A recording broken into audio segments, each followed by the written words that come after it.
The 2010s are coming to a close, and it has been an amazing decade for film. Independent, blockbuster, horror, comedy, you name it. It has been the decade of some unforgettable films. Indeed. And we are here to talk about our personal top 10 of the decade. That means both of us. That's right. I've got my top 10, Austin's got his. So it's going to get very personal today. And I have no idea what he has. Yeah. He has no idea what I have. So this is... everybody's in for a surprise here. Me, him, you guys. So this is the day after Thanksgiving. Yeah. We're recording right now. We talked about last night. We were texting. We were like, let's do. Why not? Let's see if we can throw a bonus out there. Because when you really look at it, there are a lot of great movies. Yes. And very different. It has changed. You think about even just what's changed in America, what's changed with politics. We had Obama as president in this decade. And we also had Trump. Movies have changed. Art has changed. The way people react to things. It's amazing.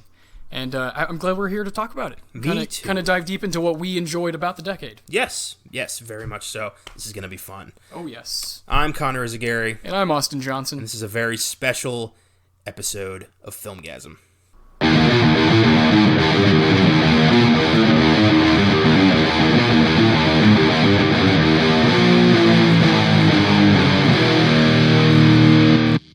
Where do we even start here? So this is our top 10 ever, of this decade. Best films that we love. Where do we start? Well, do you have any honorable mentions? Not really. No, let's not even do it. It's really tough to do that. No, because then it opens a gate to... We made cuts for a reason. This becomes a 4-hour podcast when we just talk about every movie we loved. So I don't know if you're on the same page as me, but in my mind, these 10 movies are in a a pantheon. They're like a holy grail in my mind of the decade, Yeah. And so you have to make cuts. Yeah. And we did not look at Rotten Tomatoes list, IMDb list, Metacritic. This is stuff that we personally adore. So fuck what everyone else says. We made this... We took less than 24 hours to do this, make this list, and here we are talking about it. I think mentally we both already knew what we were going to put in there. Yeah, because we're both passionate people. We know what we love. So let's get into it. I'll go first so you can finish it off. Yeah. All right. So number 10 is going to be 13th from 2016, directed by Ava DuVernay, the documentary. Have you seen that before? No. Oh, boy. It's on Netflix. I've never even heard of that. It's been on Netflix, like I said, since 2016. It's an in-depth look on the prison system in America, and very, very eye-opening. Something that I think that needs to be seen, and that hit me in a spot where I was like, oh, this stuff should probably be in history books, especially me as a white male that just didn't have this knowledge. And then I saw this movie, 3 years ago, and I was like, wow, it taught me. Documentaries are supposed to teach you, I think. That's the main goal, and that's exactly what this does inside of an hour and 40 minutes. Lots of information will make you cry, will kind of devastate you. And that's something that me, Connor. I like to be hit by things hard, as heavy as possible, bring it on. And this is a different kind. I wasn't ready for this. This is a different kind because it is not a story or something that's fictional or made up. These are facts. This is information that should be known by every individual, especially in our country. So I encourage you definitely go watch it. It's been on Netflix, man. You should check it out. She's great. Okay. Ava DuVernay. She also had When They See Us that came out. That was a mini series 4-part. It was great. I think I'm really looking forward to what she does in the future. Yeah, I remember reading that she's been tasked with DC to do a New Gods movie. Yes. Which could be very interesting. That's a very strange comic book. Yes. All right. Not what I expected this is going to be. See what I mean? we have no idea where this is going. I'm in for a treat, and so is Austin. This is going to be very fascinating. All right, well, my number 10 is the 2014 Wes Anderson masterpiece, The Grand Budapest Hotel. Yes! I don't have that! Oh, I'm so glad you do. Yes! Oh, my God. A mesmerizing, hilarious movie with a loaded cast featuring Ralph Fiennes, possibly the greatest performance of his career, as Monsieur Gustav. Amazing movie. Hilarious. Fake World War happening in this weird town. A painting is stolen. A family's trying to get it back. You've got this. It's a story within a story within a story. There's so many different layers here, and it's one of my favorite films of the decade. Oh my gosh, I'm so glad. I'm a huge Anderson fan, and I have to be honest. I'll say up front, I don't have this or Moonrise on my list. I'm a huge fan of his. It was hard. Yeah. And Grand Budapest might be his best movie of all time. For me, yeah. It's an incredible feat. Yeah. That's awesome. It was one of his first. I think it was his first Best Picture nominee. Yes. Royal Tenenbaums might have been. No. Nope. No. Yeah. No one. This was. Yeah. No. Yeah. This was his first one. It won an Oscar for Best Original Score. I think possibly production design or costume, one of those. But it stuck with me. I saw it. Yeah. My mistake. Royal Tenenbaums was up for Best Screenplay. Wes Anderson. There you go. And Owen Wilson. Yeah. Sorry. Yeah. That's where I started on my list. That's fantastic. Yeah, what a fun movie. Definitely up for the funniest movie of the decade. Oh yes, easily. Say. Yeah, that's awesome. Oh man. Whew. Well, change of pace here. Moving on. My number 9 is Blue Valentine. Yeah, that's a little bit sadder movie than Grand Budapest Hotel. Pretty sharp decline there on the happiness index. Blue Valentine came out in 2010, directed by Derek Trenfrance, starring Ryan Gosling, Michelle Williams. There's not a whole lot to say here about this film. It's a look at certain eras of this relationship between Ryan Gosling's character and Michelle Williams' character. They go through very dark ebbs and flows, sometimes very high, very high highs, very low lows, and they're both. It might be both their best performances, maybe, possibly, I don't know. And I find it to be really rewatchable. Some people might think the other way, like they want to watch it once and be done with it because it is very sad, very devastating. But I could watch Gosling all day. You know me. I love that guy. So that's my number 9. Damn, I have not seen that either. Oh boy, Blue Valentine. that one was on Netflix. I don't know anymore. Yeah, but I'll let you borrow it sometime. Yeah. Okay, definitely. I want to try to see all the films on your list, and I want you to see all the films on my list. But I'm fairly certain you've seen all of these movies. I got some more. My number 9 is 2011's X-Men First Class. The prequel reboot of the X-Men franchise, directed by Matthew Vaughn, reintroduced the X-Men as James McAvoy playing Professor X, Michael Fassbender playing Magneto, Jennifer Lawrence as Mystique, Nicholas Hoult as Beast, and set the tone for a badass rejuvenation of this franchise that should have failed, didn't, and brought the X-Men into a new kind of franchise that petered out eventually. But we got this, and through this we got X-Men Days of Future Past, which was great too, but X-Men First Class is fucking amazing. It's got some incredible set pieces. It's got Kevin Bacon as a villain. As a sadistic Nazi. Like, come on. And yeah, you got Wolverine's amazing cameo telling Professor X and Magneto to go fuck themselves. Come on. Yeah. I adore that movie so much. Fantastic. One of my favorite superhero movies ever. Awesome. Awesome stuff. Oh, man. Is there an X-Men film prior to that you like better? Like from the 2000s? No, that's your favorite? I loved X2. That was my favorite. X2 is awesome. That's what I was going to say. Until I saw this, and I'm like, all right. Hell yeah. This is what I want. Kevin Bacon. That's awesome. Oh, my God. All right. All right. Let's keep going. This is fun. Yeah, this is great. My number 8, speaking of all right. Richard Linklater's 2016 Everybody Wants Some. This is a special movie to me.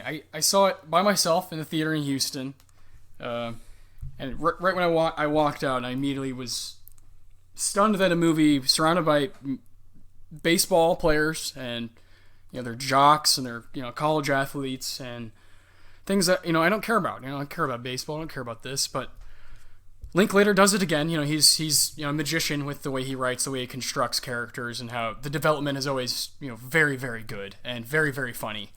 And this might be his funniest movie of all time. School of Rock is, I think, right there as well. Wow. I'm a big fan of Bad News Bears. Have you seen this? No. Ah, shit. 0 for 3 there. Damn. I feel like there's going to be a lot of that on your side here. Maybe. Oh, boy.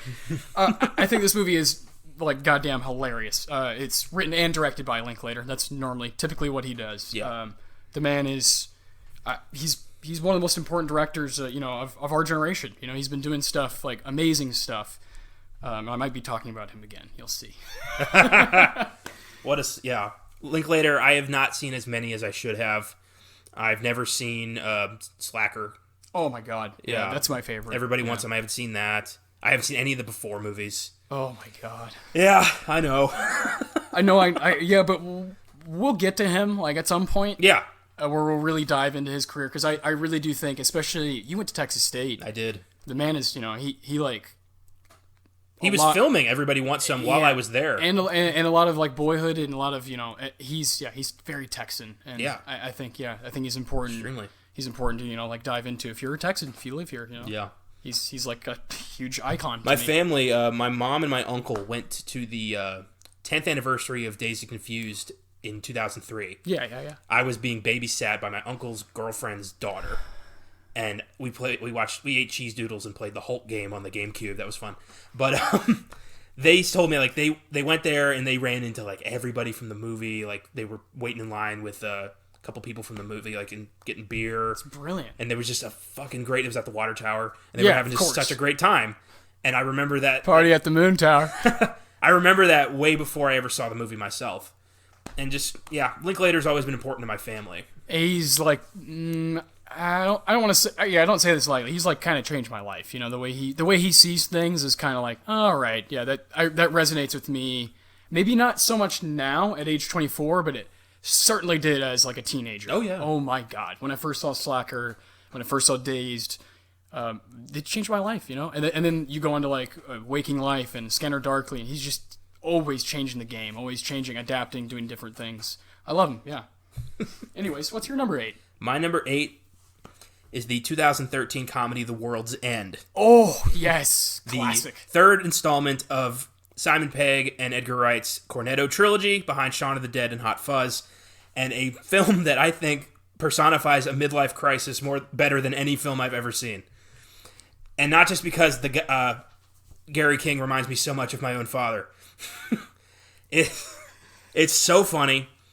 You've got Simon Pegg playing Gary King, this teenage rock star who like was the king of school, who never grew up. He's in his 40s now, and he's just trapped in a lifeless life. Like he has cycle. Nothing. Yeah. He gets drunk and he just acts like a child, and all his friends moved on. But he has always wanted to finish the Golden Mile, which is 12 pubs in his hometown. If you finish that, you get to the World's End, which is the last pub. You have a drink, you win the Golden Mile. And he never finished. So he gets all his friends into town to finish this up. They're all like, why the fuck are we here? I just watched this like 2 weeks ago. It's one of my favorite movies. It's so damn good. And they learn that their town's been taken over by robots. And you just go from there. Yeah. It's a flawless movie. It's very heartfelt. Yeah. It's very emotional, and it's funny as hell. I think it's my favorite like drinking movie. Yeah. Where like there's a lot of drinking in the place, like The Hangover, stuff like that. It's brilliant. Good pick. Yeah. And it matches your shirt. I'm wearing a Cornetto shirt right now as we're recording That's this. amazing. Was that planned? No. No, it was not. Well, you have a lot of shirts, so one of them was bound to connect with this list, right? I have a few that could connect to this list. Yeah. But that's great. Yeah, absolutely one of my favorites. Right on. Well, it goes to number 7 now. Number 7. I said I was going to talk about Linklater again. Let's go ahead and do that. Boyhood. 2014. I knew it. Amazing. Everybody knows, filmed over 12 years, used the exact same actors, Ethan Hawke, Patricia Arquette. What was his name? What's that guy's name? Ezra Coltrane, I think? Or Eller Coltrane. Yeah. He doesn't want to act anymore. He's like done. After filming one movie for 10 years, I wouldn't want to act either. Well, he never really wanted to. He was a kid. He was young. Yeah. Oh, that's a damn shame. No, yeah, it's amazing. It's there's no plot. There's no serious. It's just life. It's just kind of like that's pretty cliche to say. You know what I mean, though. You've seen the film. This is the one you've seen now. I have seen Boyhood. So right on. I got one. It is it's like a 3-hour journey. You know, through the perspective of this kid, of Mason, and his parents are split up, and it's something that I think everyone in some way, shape, or form can relate to. Yeah. Maybe not everyone can relate to the parent thing, but you can relate to how he interacts with kids in school. We all grew up. There's a scene when he's like ashamed because his stepdad made him like shave his head because he has long hair, and I relate to that because I have long hair. Oh, his fucking stepdad. And I went to a private school that would make us cut our hair, and I would like cry. I'd be like, no, man, like I want my hair, you know. It's just little things like that in Boyhood that are trickled throughout, and a wonderful soundtrack that captures the time as it goes. Linklater was so damn patient with this. He would film, I don't know if you know this, he would film on one weekend a year, just one weekend. They'd all get together, so it was like a little anniversary every time. Like, let's all hang out. You know, Ethan's like, oh, I want to see what's going on with, you know, Eller in his life, you know, and, oh, here's Patricia, how are you doing? Like, what movies are you working on? It's amazing, you know. I think it's like something to really behold, and not only do I respect it, I love it as well. So, yeah, I think that's why it deserves a place on my list. That movie was so risky. If he'd lost anything, the whole thing is done. Yep. It's like if anybody had an accident or something, movie's over. I don't know of a director that has that kind of patience. No. And he's doing it again with another project. Well, and you know, you brought up, I'm done with Linklater now. He is no more, but I do think his Before trilogy, it's like, what the hell, man? It spans over 18 years and it deals with the exact same two people, and they helped him write it. It's genius. It's genius stuff. I think Linklater really knows people more than a lot of directors do. Like, his characters always seem real. It seems like he's really lived. He's allowed himself to really soak life in, you know, soak it up. So, yeah, I adore him. What's your number 7? My number 7 is very different. The 2018 reboot of Halloween. Oh! I don't have this, but I almost... Okay. One of my favorite horror films, possibly ever. It exceeded my expectations. It brought Jamie Lee Curtis and John Carpenter back to the franchise. It was a love letter to the original, but also continued the story and made Halloween scary again for the first time in decades. That's the main thing. And I've watched that film like a dozen times since, and I love it more every time. And we'll remind, it's been out for like 15 months. Yeah. Came out October 2018. Yeah, exactly. Yeah. And there's another one coming out next year, 2020, Halloween. Halloween Kills. Which we can't wait. Yes. And one of the only horror film on my list, and well deserved. I loved it. That's fantastic. I that was in my general pool. Yeah. When I was making, I just didn't think that. I don't know. I thought it was gonna be Conjuring. Yeah, Halloween. I know. Yeah. You're a huge fan too. It's special to me. It was very special to see that those characters brought back. Yeah. Yeah. The Conjuring is great, but is it best of the decade? Or I thought maybe It Chapter 1.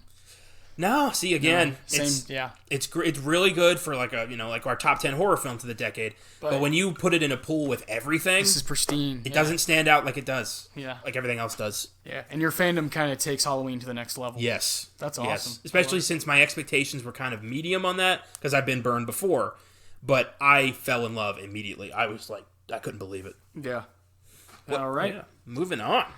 Well, so we're down to number 6 here. Number 6. My number 6 is, you've been waiting for this one, 2010, David Fincher's The Social Network. The Social Network. I watched this morning. Oh, I love this movie. I've seen it too many times. And it's right there. You know, it came out 2010. You know, it's kind of old now. It's 9 years old. I absolutely adore it. Every inch of it. I love Trent Reznor's score. I love Aaron Sorkin's writing. I love Fincher's directing. I love Jesse Eisenberg. I love Andrew Garfield. I love Rooney Mara. I love Brenda's song. I love Justin Timberlake. Every inch of it hits perfectly for me. Somehow he wrapped this movie up into 2 hours. I still don't know how he did that. It's like an optical illusion. Every time I watch him, like, how the fuck did he fit all that in? Fincher is obviously a master at directing. He's famous for 70, 80 takes just to get that thing right. And this movie is famous for him kind of being like a freak, kind of being maybe a little too hard on people. But I can't say enough about it. I adore it. I think it's Sorkin's. It showcases his talent like perfectly. I mean, he's making this fictional telling creation of Facebook, which I don't really care about too much. Facebook, I don't really care, especially guys at Harvard. I really don't care about them. I care though when I'm watching this movie. It hits me hard. I don't know, and the music is probably my favorite aspect of it. I think Trent Reznor and Atticus Ross fucking brought it. I listen to it all the time. This is one of those soundtracks that I've just carried with me, and I I love The Social Network. I know it's not on yours, but Yeah. We had talked about Sorkin's ability to do that when I had finally watched Moneyball. yes, Sorkin is able to take something so dull and interesting to like a very select group of people and make it universal. Yes. I don't know how he does it. He adds tension to the most menial things, and he can create a story out of nothing. It's incredible. yeah. I think my favorite bit from the movie, and I think this is a lot of people's, is when Eduardo Saverin, Andrew Garfield, realizes what's going on and slams the shit out of old boy Mark Zuckerberg's computer, and has the line, "Proud as at the cleaners," along with my "fuck you flip flops," you pretentious douchebag. And it's just I don't know. I don't know how to explain why I adore this, but shout out to my brother and his wife, Adam and Caitlin. They have a fucking awesome movie poster, Social Network movie poster in their kitchen. So every time I go there, I'm just like, yeah, that's great. That's good. That's awesome. Yeah, I adore it. It's like very dear to me and my older brother. Like, we very much agree on this one, which is not always the case. By the way, he just watched The Shining for the first time last night. Fuck. Yeah, how about that? Wow, what do you think? He loved it. Great. He was like, I definitely don't understand a lot of it, but that's okay. He's like, I was blown away by it. Yeah. He said, I felt the 2.5 hours. He's like, I felt it.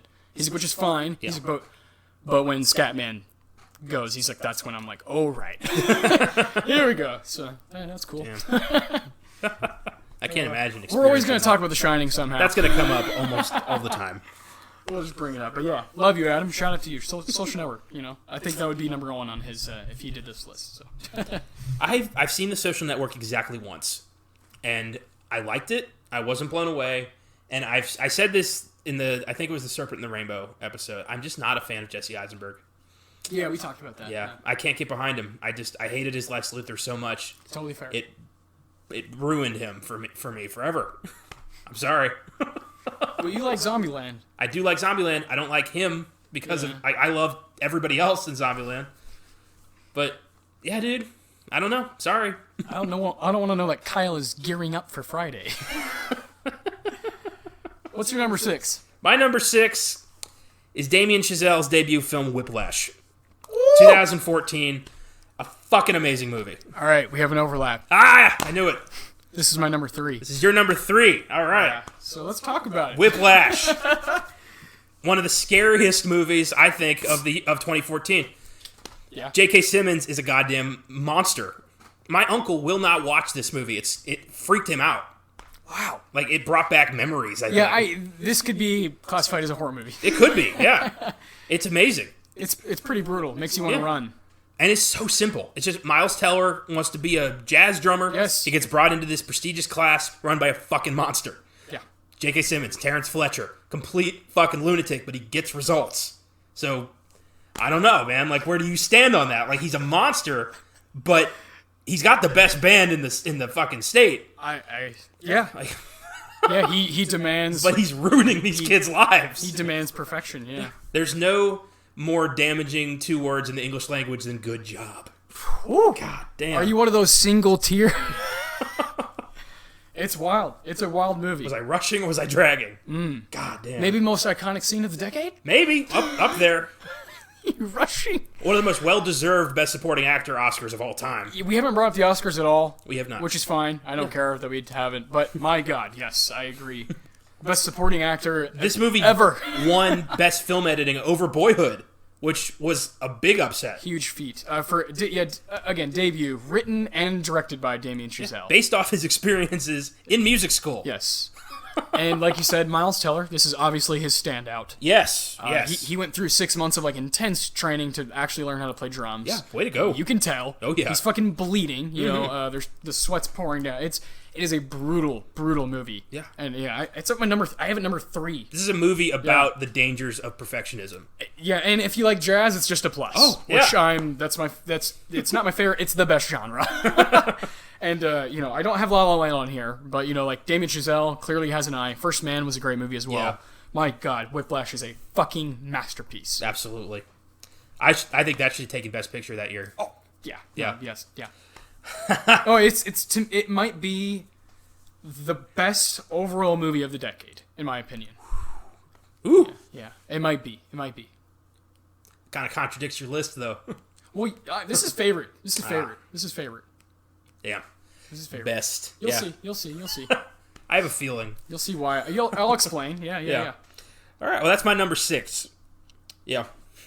So we're on to number 5 here. Number 5. All right. Well, here we go. Here's my horror movie, Hereditary. That is what I thought your number 1 was. No. Oh, no. Oh, fuck. All right. Here we go. Uncharted Waters. Hereditary number 5. Yeah, 2018. A24. Ari Aster. Written and directed by. That's a guy who, I think we need to be looking out for. Midsommar is not quite up to par with Hereditary. But Hereditary is a horror classic. Yeah. It spooked the bejeebus out of me. Spooked the bejeebus out of you, yeah. And I watch it a lot. I rewatch it a lot. I find that every aspect of it is not exactly what I thought it was before the previous time I watched it. Oh, big time. It keeps changing in my mind. It keeps moving, keeps getting better. And if you want a more in-depth analysis on Hereditary, yes. check out episode 18 of the podcast. Yes. We have done this one. And yeah, I agree with you, man. This barely didn't make the cut. I was kind of shocked that because I figured we might both have like 1 or 2 horror movies. This is my one, and you had Halloween. Yeah. Obviously you don't disagree with me that Hereditary it is a classic. It is a classic, but for me, man, it's too much. It's too hard to enjoy. It's so freaking scary that it's hard for me to enjoy it. Well, I mean, look at my list. You've got a lot of self-punishment on that list. I got Blue Valentine, which is like tough. 13th, is tough. Yeah, man. Yeah. I told you know me. I like to be just fucking rocked. Yes, you do. Hard. Yes, you do. So, and that's what Hereditary does. It does. But it's also like textbook horror. Yeah. Which we love. Which we're like, oh wow, okay, that immediately gets our attention. And I adore it. It could only rise. You know what I mean? Yes. Can only get higher on me liking it. Yeah. If that makes sense. Yeah, I love the shit out of Hereditary. Everyone should see it. It's yes, on Prime. Absolutely. It's frightening. Oof, I've seen it 4 or 5 times now, and it's just every time it fucking gets me right here. I lost track. I don't even know anymore. It's it's a lot. It's a lot. I'll just say, yeah. Yeah, and again, please go listen to her, because we dive deep into that one. Yeah, go listen to that episode. You said 18? 18. 18. Episode 18. It was a classic. It's a good one.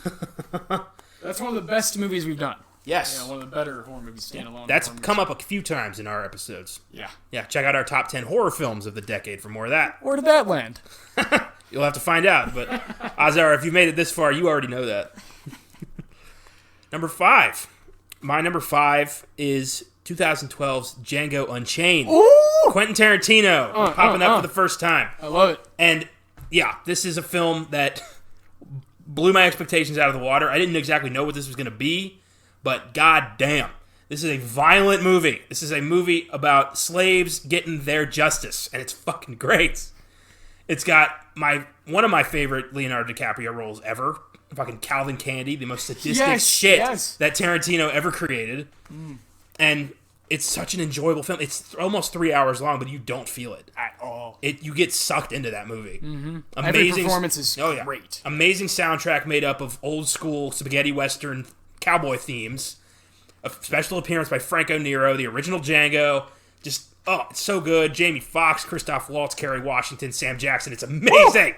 I love this movie so much. Bang, bang, bang. Oh, it's great. I love Django. It's not on my list, but I love it. Tarantino won his second Oscar for screenplay for this. And yeah, he should have gotten Christoph Waltz. Christoph Waltz. After playing the most evil guy, he gets to play the most decent guy. Yeah. Who other than Quentin Tarantino would offer him that opportunity? Yeah. Well, Christoph Waltz said he wasn't taking the role unless he got to be a nice guy. Yeah. Because he got to be so evil in Inglourious Basterds. I want to do that shit again, yeah. Back-to-back Oscars for that guy because of this. Legend. Unbelievable. Yeah, Tarantino, when he knows what he wants to do, and fuck anyone who says differently. Yeah. I love that. Check out episode 5 for more on Tarantino. Yeah. Easily one of my favorites. Right on. You want to talk about him some more? Why not? Number 4, Once Upon a Time in Hollywood. I knew it. 2019. We have overlap again. What do you have this at? That's my number 3. Woo! All right. Let's talk about Once Upon a Time in Hollywood. Once Upon a Time in Hollywood. My goodness. Rick fucking Dalton. Cliff fucking Booth. Yeah. If you haven't seen this, I'm sorry. Yeah. We did an in-depth analysis on this. Our first ever bonus. Yes. Number 1. This, I would like to say something. This movie shook us so much. Yeah. We saw it together, of course, opening night, of course, at the local Alamo Draft House in Stone Oak. It shook the shit out of us that we like walked to Target so we could try to find the soundtrack. And you and I were just like, no, I think we just saw a classic. Yeah. And we were just kind of praising it, but we both deep down knew, no, we didn't. We saw a classic. Like, even in Tarantino's terms, like, this is even like a top 5 Tarantino. Like, whoa. That makes you think for a second. And we were like, hey, let's do a bonus. Let's do a live, like a current bonus, and that changed our formula now of like how we podcast. Is we try to do more current bonuses because of this fucking movie. Yeah. Because it shook us, man. Like we started the podcast in March, the official Filmgazm podcast. We knew this shit was coming out. We knew it. We knew we were gonna go see it. We circled our calendars in July. Here we go. Here we go. Tarantino. Did not know it was gonna be this good. Yeah. Again, damn near, in between 2.5 and 3 hours, you don't fucking feel it. It moves with such pace that is so easy to watch. And it's so goddamn funny. Oh, my lord. It's Leo, like, one of his greatest performances, one of Brad Pitt's greatest performances, and they're just two guys fucking around in L.A. for 3 hours. That's what the movie is. And they're so good. Yeah, we haven't even brought up all the fictional nonfiction. Yeah, the Manson shit and, like, taking them all out. Margot Robbie is, like, damn excellent. I would love to see her get a Best Supporting. I think she's going to get a nomination. I'd love to see her win, too. I think she's subtly very, very good in this film. Oh, yeah. Man, I just like it more and more. Incredible 60s soundtrack. I listen to the soundtrack religiously. It's pure Tarantino. Yes. And if you love movies, this is for you. It's his love letter to film itself. I'm not surprised at all that we both have this. Yeah. Not surprised at all.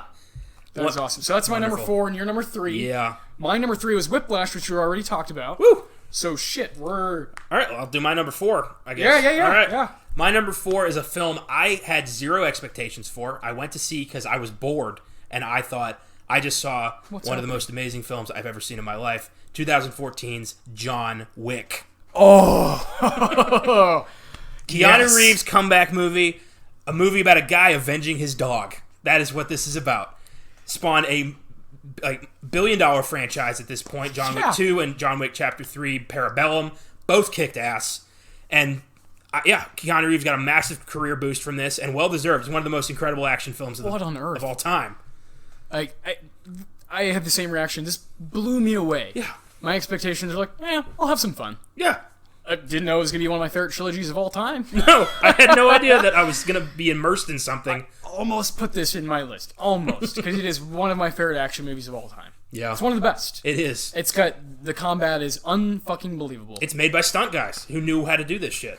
And Keanu. And it's so simple. It's just guy, ex-assassin, his wife just died, he gets a dog given to him by his late wife, bunch of fuckheads show up, kill the dog, steal his car, and he goes back into the world to kill them. Let's go. Boom. And you've got a Russian gangster terrified of this guy. Yep.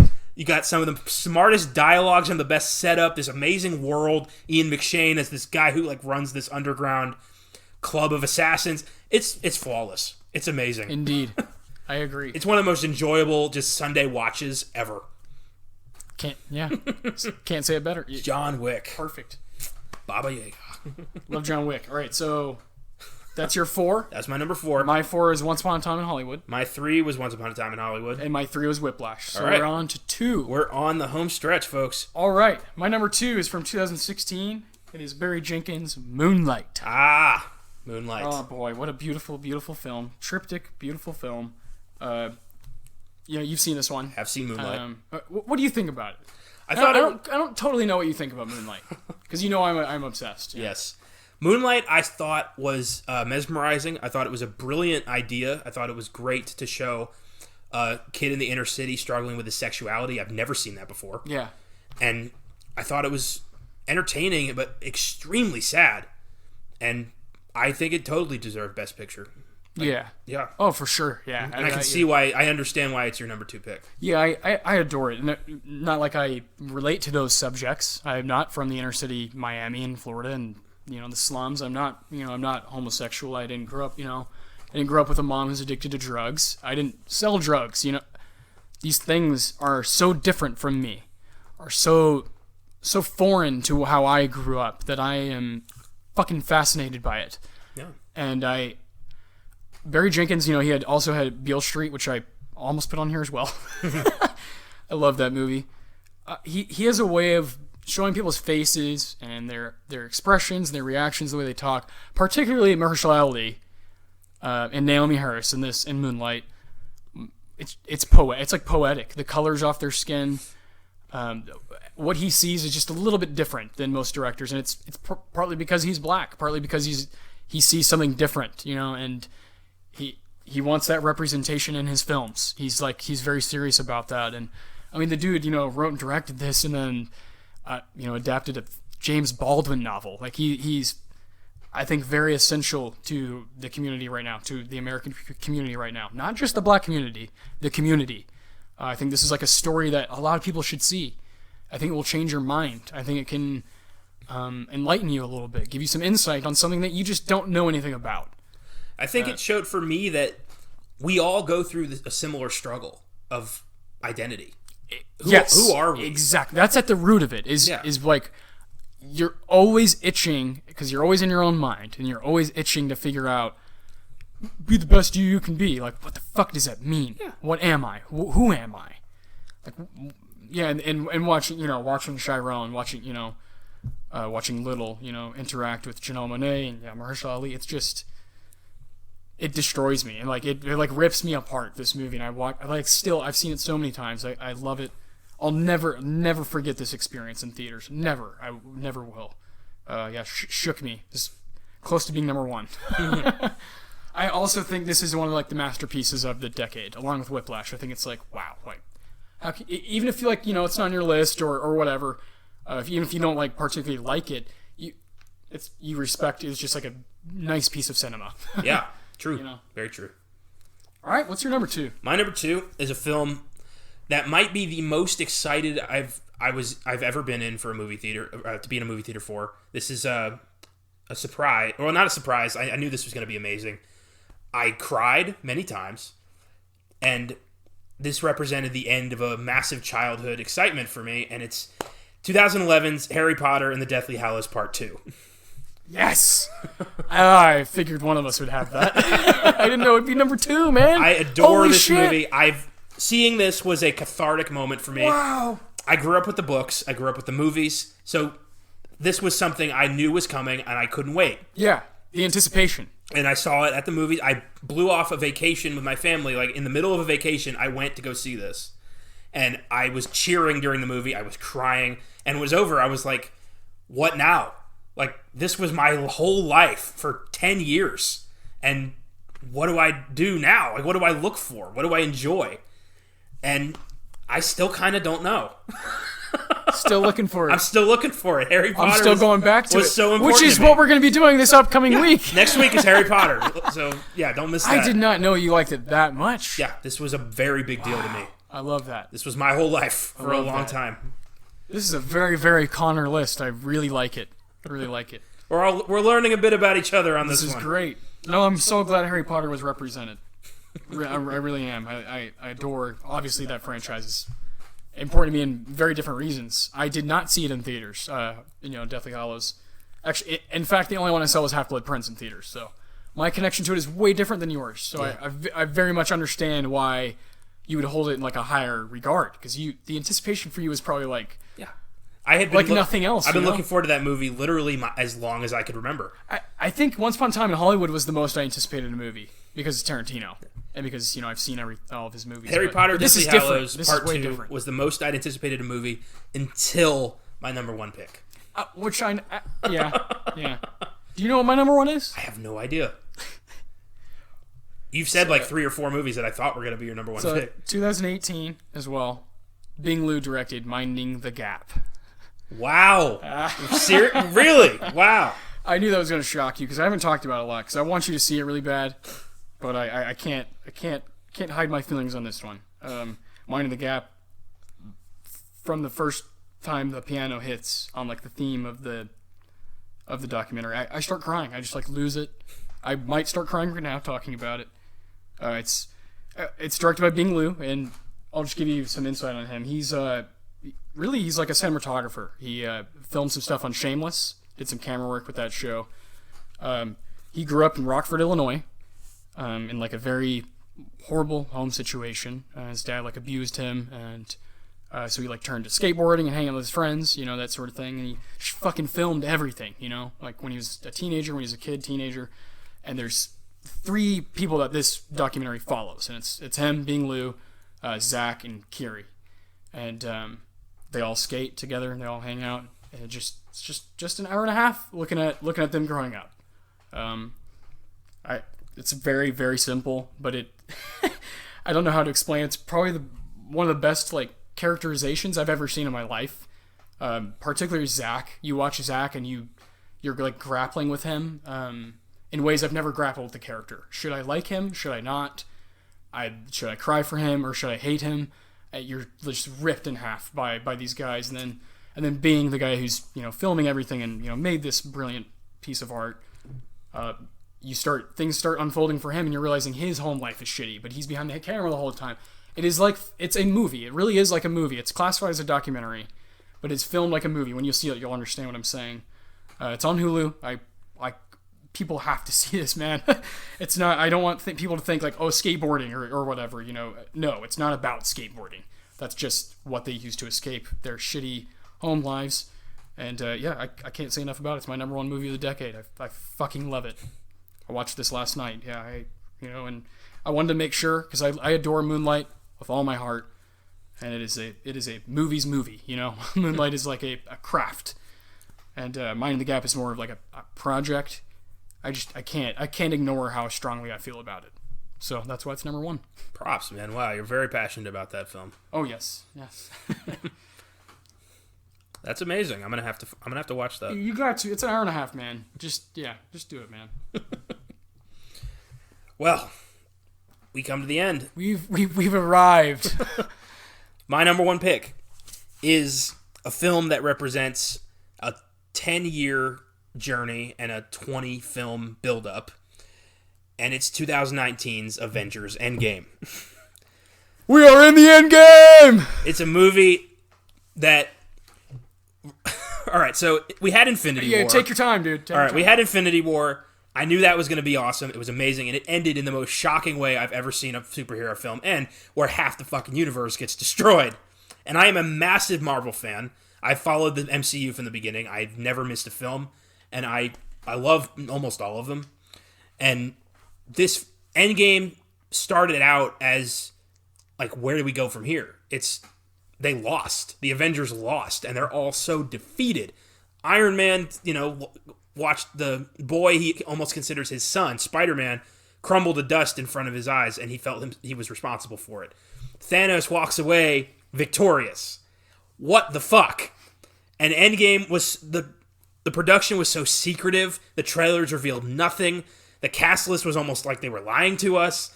And they did such a brilliant job. The Russos did such a great job of keeping us in the dark until the very second the movie started. And I was watching that glued to the screen. Another 3-hour film that does not feel it. Oh, no. And it features, I think, Robert Downey Jr.'s best performance as Tony Stark. Yeah, I would agree. It's just watching... He's really stretching, yeah. It's watching a group of defeated heroes try one last chance to right the wrongs. Because they consider themselves the reason this happened.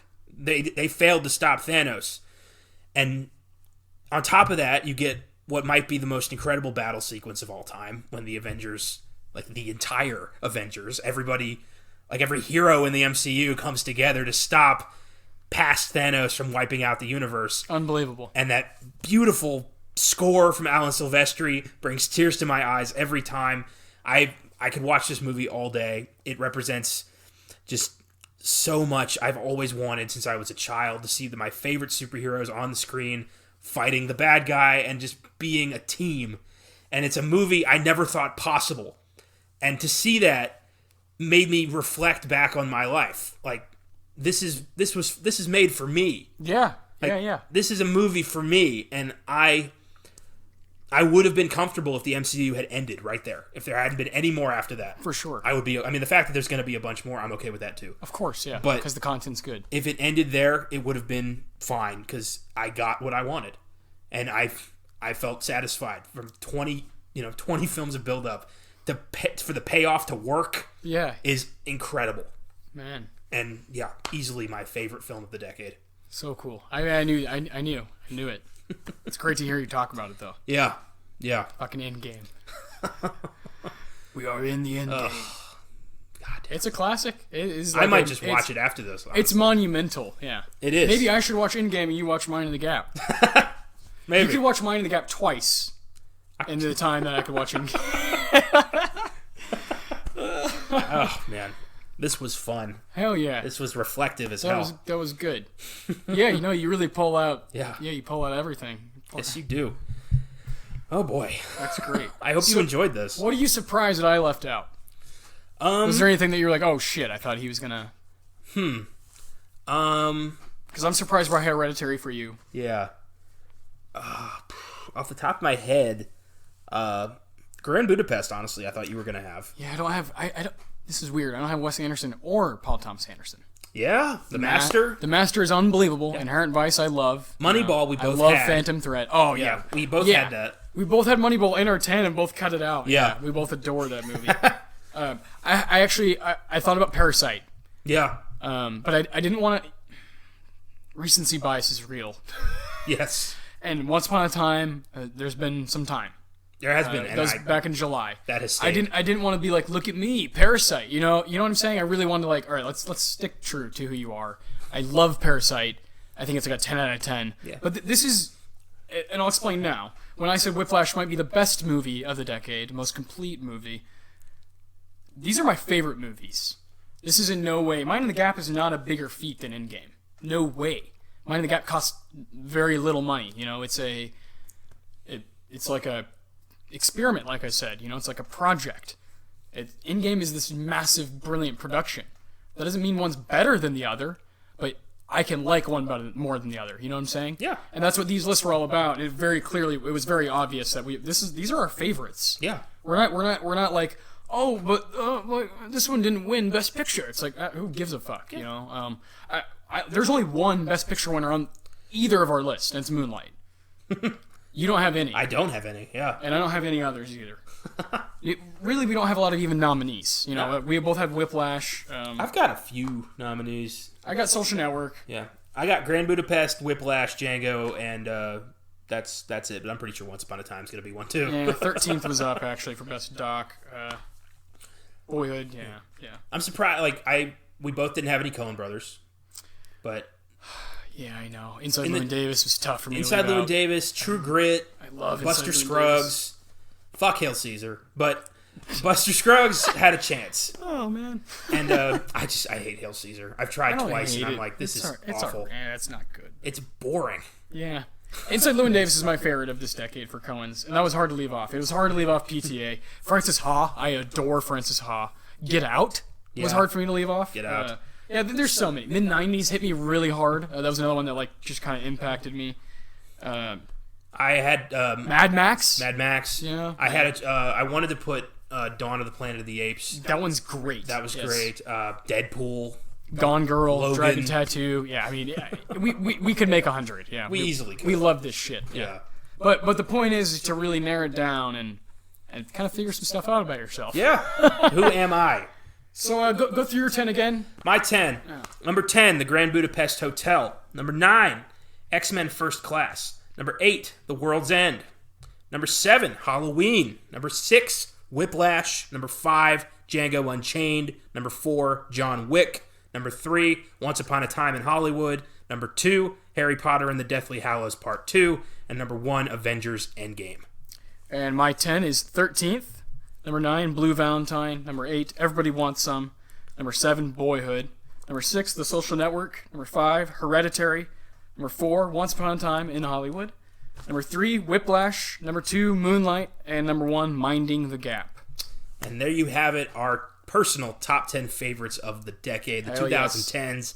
Yes. who knows what the 20s are going to bring? Probably some fucking amazing movies. And in 2029, you will hear us talk about them. I don't want to wait that long, so we should do the 90s and the 2000s and the 80s why not? and the 70s. God, 2029. Fuck, I'm not even thinking that far ahead. I don't want to think. Yeah. So, God. do you want to go just straight backwards? Maybe do the 2000s next? Sure, why not? We'll shoot for that sometime in the spring or something. Yeah, why not? Fuck around with it. Yeah. Start prepping that. It's fun. It is fun. And it's actually a lot easier than for us. it seems. And I really want people to make their own list. Yeah. Because I actually found I kind of not found out about myself, but I got reflective and was like, oh man, I love these. These are really important to me, and I'm really proud of my 10 movies. You know. Me too. And I know you're proud of yours, and I love that. That's great. All right, man. Feels good. Yeah. Feels good. Thank you for listening. I hope you enjoyed this, and you can check out our Harry Potter episode 40 coming out this Wednesday. All aboard Hogwarts Express. You are going to enjoy that one. Trust me. We're going to have a lot of fun putting that one together. And stay classy. Oh yeah.